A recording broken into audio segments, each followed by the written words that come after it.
How goes it? I'm Will Maxwell, and this is What Did We Miss? This is the segment where I tell you the stories WWAY did not, because I don't share the same concern for your brain cells that they do.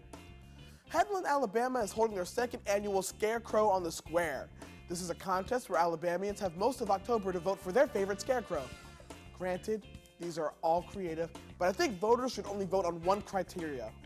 Which scarecrow does the best job frightening crows? That is their sole function. The only way the term scarecrow could be more appropriate is if you were describing the birds that chased Tippi Hedren into that phone booth. Okay, this one, awful scarecrow, way too pleasant. A crow might actually land next to her and strike up a lasting friendship, which will be sweet and touching, but not good for business. Minions, also not good. We're trying to scare crows, not parents who are tired of watching movies with their kids.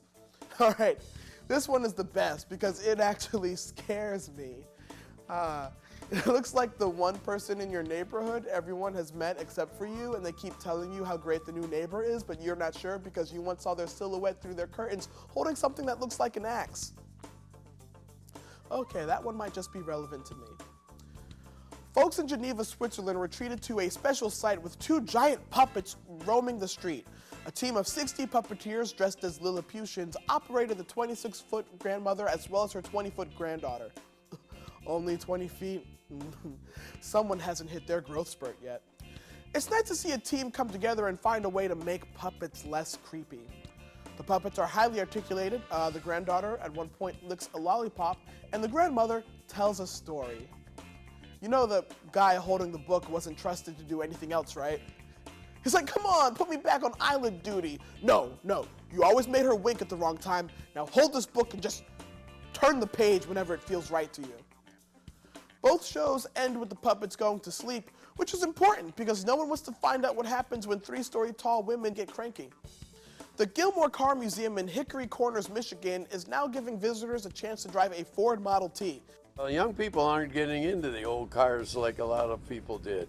And if we can get them out here to see this or do this, maybe we get them interested in the hobby and at the same time they have a ball. Dude, people my age aren't eating at Chili's because we can't afford it. We're not going to suddenly rebound from that and go all Jay Leno with our hobbies. I don't have hosting the Tonight Show money. This is the rare chance to drive this car, which stopped being produced in 1927. 90 years ago, someone looked at this car and said, it's kind of old-fashioned.